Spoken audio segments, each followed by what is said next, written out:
University के हमारे इस यूट्यूब चैनल पे आपका हार्दिक स्वागत है। अभी तक हम आपको एमसीक्यू बेस्ड क्वेश्चन ही प्रोवाइड कर पा रहे थे, लेकिन अब थोड़ा थ्योरी के बेस से ही आपको समझा दें जिससे आपकी तैयारी थोड़ा और अधिक सुगम बन सके। जैसे कि चैप्टर फर्स्ट है अर्थशास्त्र एक परिचय। यह लखनऊ विश्वविद्यालय की जो एंट्रेंस की बुक आती है, प्रवेश परीक्षा की जो किताब आती है, उसका ही कुछ अंश है, तो इसको पढ़ाते हैं। अर्थशास्त्र एक परिचय। आप लोगों ने बाजार, फैक्ट्री, कारखाने, क्रय विक्रय, आय आदि शब्द अवश्य सुने होंगे। ये सभी शब्द अर्थव्यवस्था से जुड़े हुए हैं। अर्थशास्त्र विषय के अंतर्गत किसी देश की अर्थव्यवस्था का अध्ययन किया जाता है। अर्थव्यवस्था यानी कि धन से संबंधी चीज़ों का इसमें अध्ययन किया जाएगा। अर्थशास्त्र विषय के अंतर्गत किसी देश की अर्थव्यवस्था का अध्ययन किया जाता है। प्रस्तुत अध्याय में अर्थशास्त्र विषय से आपका परिचय कराया जा रहा है। सामान्य अर्थव्यवस्था। प्रत्येक सामाजिक व्यक्ति की स्वयं की तथा उसके परिजनों की कुछ न कुछ आवश्यकताएं होती हैं। दैनिक जीवन में अनेक वस्तुओं की आवश्यकता होती है, जैसे भोजन, वस्त्र, शिक्षा, आश्रय, स्वास्थ्य सेवाएं, परिवहन आदि। वास्तव में इन वस्तुओं एवं सेवाओं की सूची बहुत लंबी है। इस आधार पर यह भी कहा जा सकता है कि समाज में किसी भी व्यक्ति के पास वे सभी वस्तुएं नहीं होती जिनकी उन्हें आवश्यकता होती है। एक किसान के पास एक भूखंड, कुछ अनाज, बीज, कृषि उपकरण तथा परिवार के लोगों का श्रम उपलब्ध हो सकता है। निर्धन व्यक्ति के पास तो उसके श्रम के अलावा कुछ भी नहीं होता। प्रत्येक व्यक्ति के पास कुछ न कुछ संसाधन अवश्य होते हैं जिनके आधार पर वह वस्तुओं व सेवाओं का उत्पादन कर सकता है। वह अपने उत्पाद के एक अंश का प्रयोग करके अनेक ऐसी वस्तुएं व सेवाएं प्राप्त कर सकता है जिनकी उसे आवश्यकता है। जैसे किसान अनाज का उत्पादन करके उसका एक भाग अपने उपभोग के लिए रखकर शेष को बेच सकता है। जैसे कि कोई किसान है, उसके यहाँ 20 kg के आसपास या फिर 1 क्विंटल बोला जाता है 100 kg को, तो उसके आसपास गेहूँ हुआ, तो वह अपनी आवश्यकता के लिए जैसे कि 20-30 किलो गेहूँ रख लेता है, बाकी वो बेच सकता है। तो बाकी बेच के वो धन अर्जित करके अपनी अन्य आवश्यकताओं की पूर्ति कर सकता है। वैसा ही दिया हुआ है कि इसे बेचकर प्राप्त धन से अपनी अन्य आवश्यकताओं की पूर्ति कर सकता है। इस प्रकार मजदूर, श्रमिक किसी के यहाँ काम करके कुछ ना कुछ धन कमाता है, इससे वह अपनी आवश्यकताओं की पूर्ति कर सकता है। इस प्रकार प्रत्येक व्यक्ति अपनी आवश्यकताओं की पूर्ति करने हेतु अपने संसाधनों का प्रयोग कर सकता है। सभी मानते हैं कि जितनी मनुष्य की आवश्यकताएं होती हैं उतने उनकी पूर्ति हेतु संसाधन नहीं होते।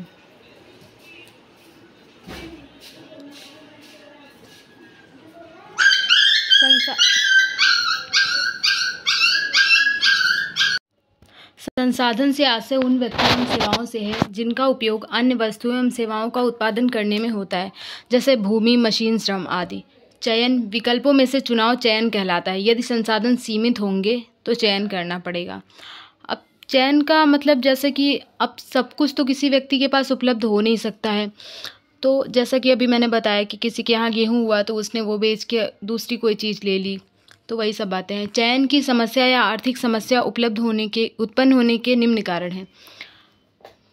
सीमित संसाधन। हमारे लिए उपलब्ध साधन जैसे भूमि, पूंजी, श्रम, उद्यम सीमित हैं। असीमित इच्छाएं। मानव की इच्छाएं असीमित होती हैं। एक इच्छा पूर्ण होते ही दूसरी उत्पन्न हो जाती है। संसाधनों के वैकल्पिक प्रयोग। संसाधनों के वैकल्पिक प्रयोग के कारण ही आर्थिक समस्या उत्पन्न होती है। सामाजिक व्यक्ति किसी न किसी वस्तु या सेवा के उत्पादन में लगा हुआ है। इसके उत्पादन हेतु उसे अन्य वस्तुओं एवं सेवाओं का संयोजन करना होता है, जिनकी सहायता से वह वस्तु एवं सेवा का उत्पादन कर सकता है।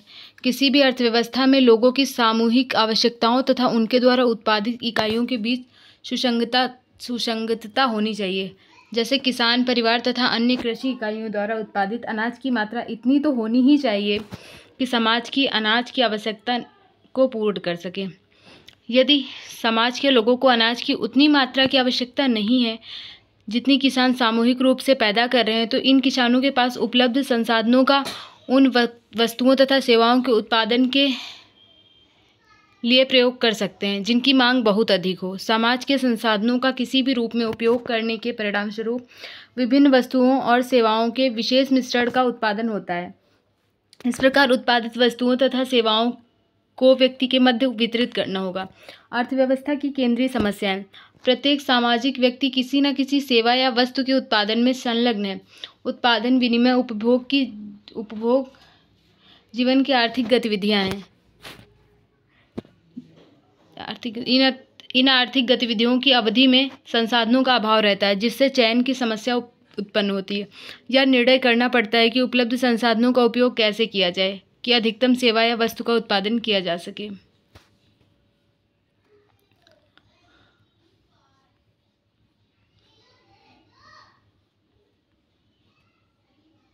स्लाइड काफ़ी लंबी है वैसे, चलिए कोई ना।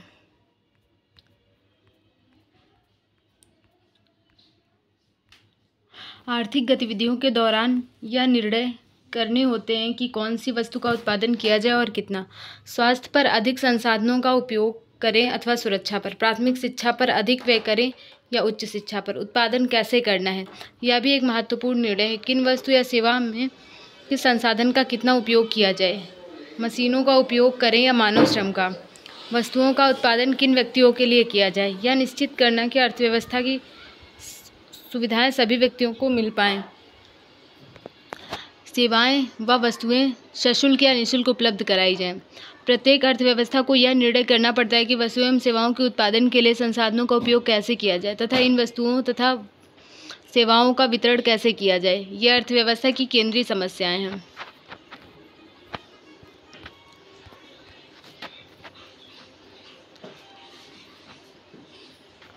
आर्थिक क्रियाकलापों का आयोजन। आर्थिक क्रियाकलापों की समस्याओं को या तो व्यक्तियों के निरंतर प्रयासों द्वारा हल किया जा सकता है या सरकार द्वारा नियोजित योजना बनाकर किया जा सकता है। जैसा कि यहाँ पे दिया हुआ है सीमांत उत्पादन संभावना। यह भी एक इम्पॉर्टेंट टॉपिक है। जिस प्रकार व्यक्तियों के पास अपनी आवश्यकताओं की पूर्ति और संसाधनों का अभाव होता है, उसी प्रकार किसी अर्थव्यवस्था में भी अभाव होता है। प्रत्येक अर्थव्यवस्था में यह निर्णय करना होता है कि विभिन्न वस्तुओं तथा सेवाओं के उत्पादन के लिए अपने दुर्लभ संसाधनों का प्रयोग कैसे करें।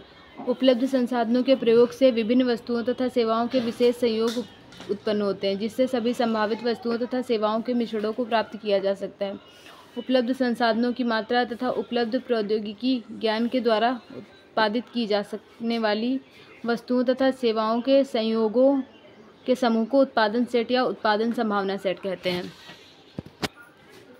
इस पे आप लोग थोड़ा ध्यान देना कि उपलब्ध संसाधनों की मात्रा तथा उपलब्ध प्रौद्योगिकी ज्ञान के द्वारा उत्पादित की जा सकने वाली सभी वस्तुओं तथा सेवाओं के संयोग के समूह को उत्पादन सेट या उत्पादन संभावना सेट कहते हैं। ये बहुविकल्पी में पूछ सकता है आपसे। सीमांत उत्पादन संभावना उन संयोगों को प्रकट करती है जिनका उत्पादन अर्थव्यवस्था के संसाधनों को पूर्ण रूप से उपयोग करने पर किया जाता है। यदि हम किसी एक वस्तु की अधिक मात्रा प्राप्त करना चाहते हैं तो अन्य वस्तुओं की कम मात्रा प्राप्त की जा सकेगी। इस प्रकार एक वस्तु की अधिक मात्रा के लिए दूसरी वस्तु की कुछ मात्रा को त्यागना पड़ता है। इसे वस्तु की एक अतिरिक्त इकाई प्राप्त करने की अवसर लागत कहते हैं। जैसा कि ये क्वेश्चन भी इम्पॉर्टेंट है, इस पर भी आप लोग थोड़ा ध्यान देना। केंद्रीकृत योजनाबद्ध अर्थव्यवस्था। केंद्रीकृत योजनाबद्ध अर्थव्यवस्था के अंतर्गत सरकार या केंद्रीय तंत्र उस अर्थव्यवस्था के सभी क्रियाकलापों के आधार पर योजना बनाती है। वस्तुओं तथा सेवाओं के उत्पादन, विनिमय तथा उपभोग से संबंधित महत्वपूर्ण निर्णय सरकार कराती है। सरकार उन वस्तुओं व सेवाओं को उपलब्ध कराती है जिनकी समाज के सभी वर्गों को आवश्यकता होती है, जैसे शिक्षा, स्वास्थ्य सेवाएं। सरकार व्यक्तियों या निजी क्षेत्रों को इन सेवाओं के उत्पादन हेतु प्रेरित करती है।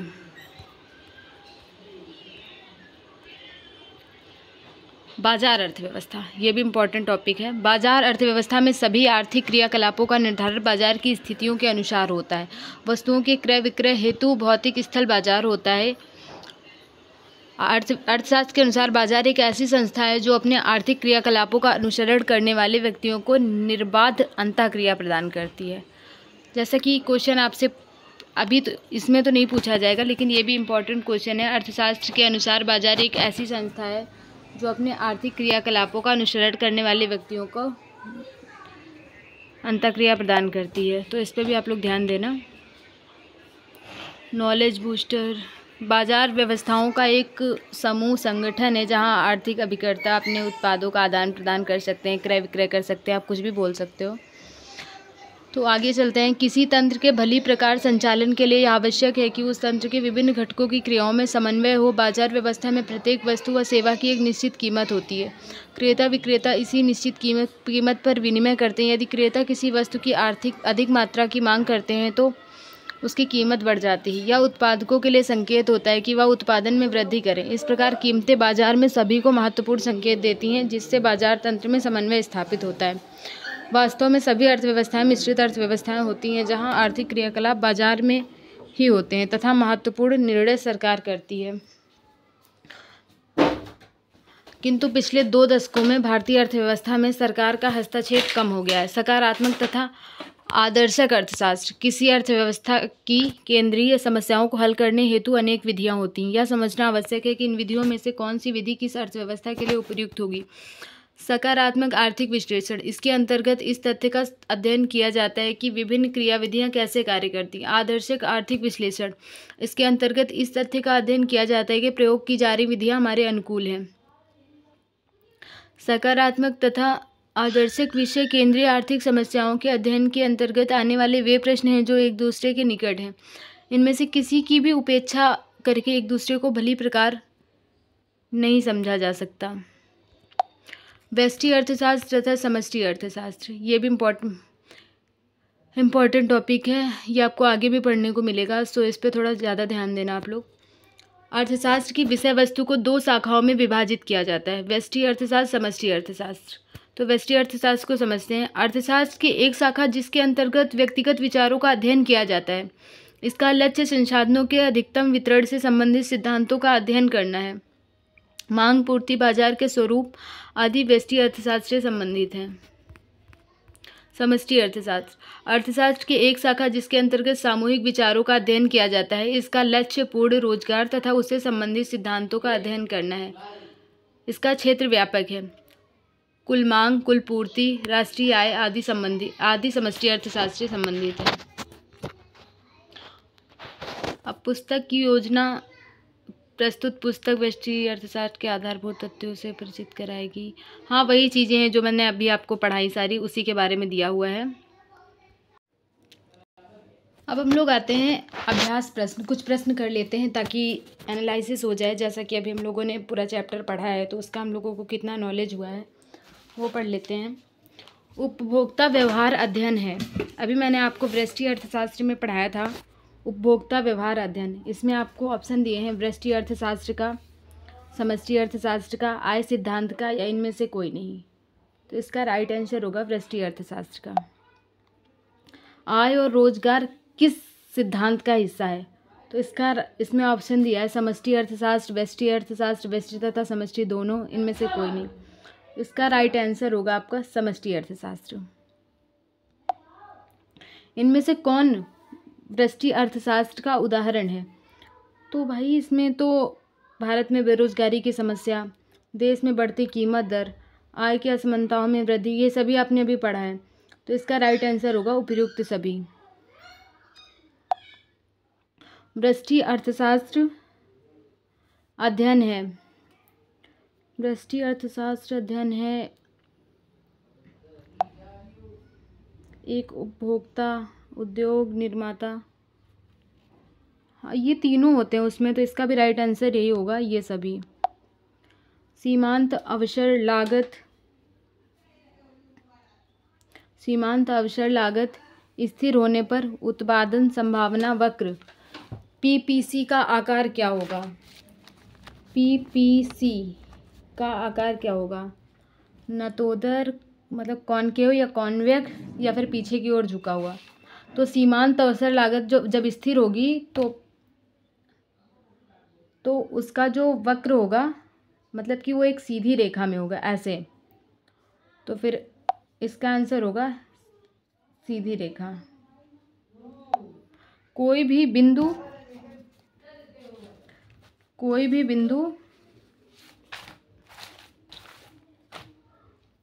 बिंदु जो उत्पादन संभावना वक्र के अंदर है वो दर्शाता है।